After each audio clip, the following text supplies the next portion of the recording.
Well, now you can see better the two idler pulleys I'm going to pull off. They're right there, both of them are there, and then I'm going to see if I can't get the idler off the tensioner tube. This one here feels terrible when I move it.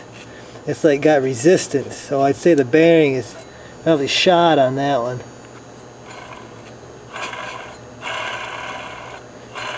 That one, just might as well just replace it while I'm here, while I'm doing it.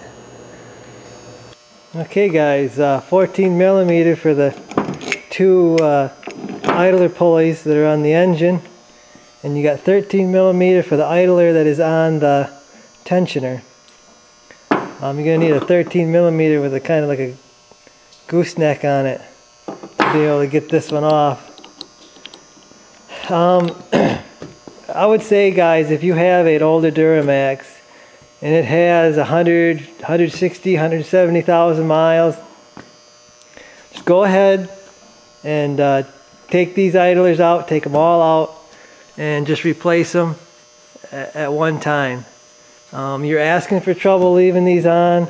I guarantee you that if you don't change them fairly soon, after 170, 180, one of these is going to go out and you're going to take out a belt. It's way cheaper just to go in there before something happens, replace these. I think it's going to probably cost me 50, 60 bucks to replace all three of these. But it's way cheaper than replacing one and then your belt when it takes your belt out. This one here, I mean, the bearing is shot. It's funny I didn't hear this, but that one's shot. This one here is just, you know, it's not shot, but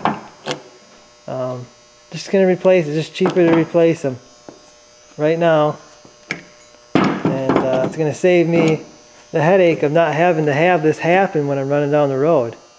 You lose your belt, you lose everything. You lose your power steering. You lose your water pump. You know, you're pretty much almost stranded. So, good thing on these Duramaxes, especially if you got higher mileage, just go in and replace them all. That's what I'm going to do right now. This is probably one of the most overlooked pieces on an engine, on any engine, is these idler pulleys. I'm going to do an oil change while got the truck in the shop here. It's always a little nerve-wracking lifting this truck up because he's a big boy. Probably pretty close to maxing this lift out. But she's up in the air now. I always like to put a little stabilizer. We got some muffler jacks and stuff I like to put under it while I'm working under it, so if I start wiggling it, she don't start swaying, and that much weight up in the air swaying isn't going to be good. So, well, she's greased, filters changed, everything's back tight, she's ready to come down.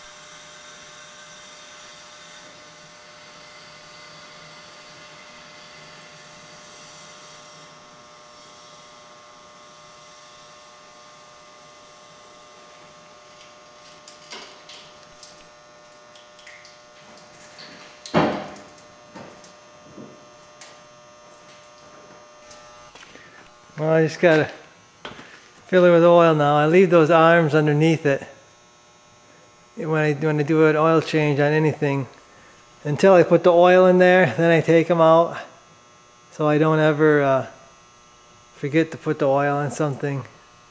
You'd be surprised how easy that is to do if your mind is on something else. So that's what I do. Now the Duramax calls for 10 quarts of oil when you do a filter change.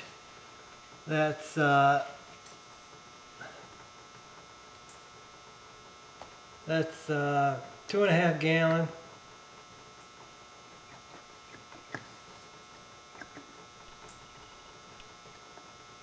I have to wait to fire her up because I don't have an alternator, and I got to get my idler pulleys. There's a storm. It's gonna snow, I guess, tonight. Possibly an inch. But I don't know. You never know until it's on the ground. A mobile Delvac is what I use. It's what we use in everything. My dad's Duramax, all the semis. Usually wait till it's on sale and we buy cases of it. And finally tonight I am going to change the air filter. There's 4 screws here. Of course it's going to be easier for me because I took off this other piece of the air filter assembly. So this is a really good time to do it. And I would say just the air filters are cheap enough. Just go ahead and replace them every oil change, you know. You might as well. That's what I do.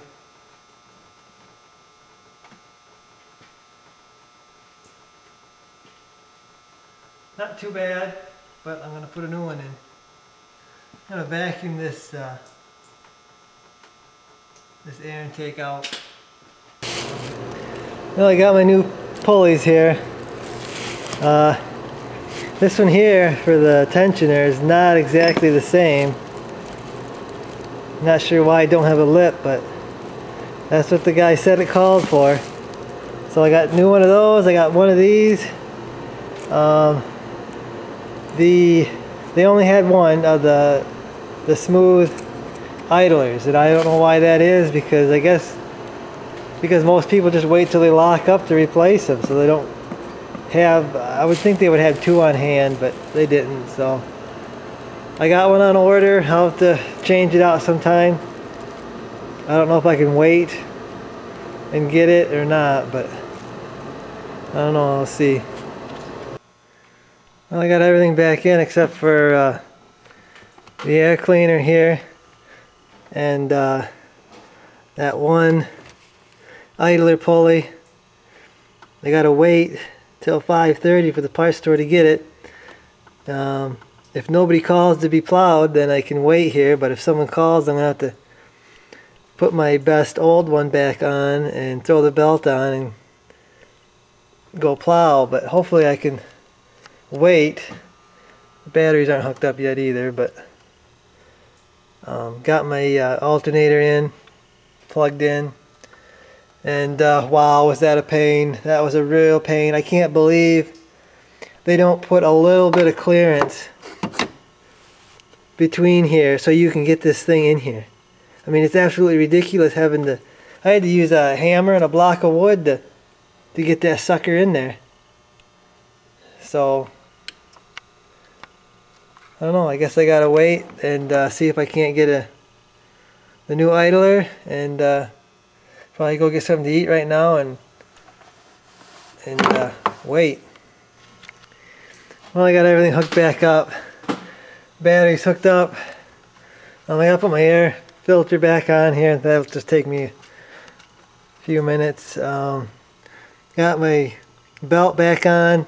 Had to use one of my old tensioners because I went back to the store and they canceled the order because, or they canceled the truck because the roads are too bad. So I'll change that in the next couple days, I guess.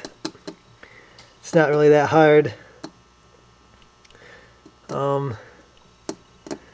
So I guess I gotta fire her up and fill the oil filter up and then top the oil off. And I'm going to head back outside, hook up the plow again.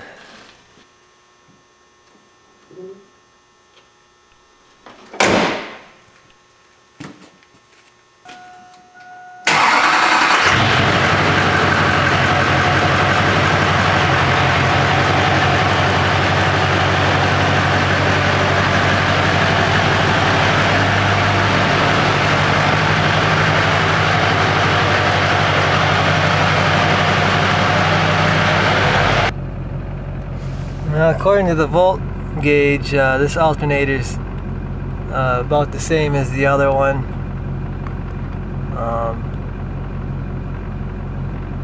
I don't know, I didn't figure the alternator was bad, but now it's got a newer one on.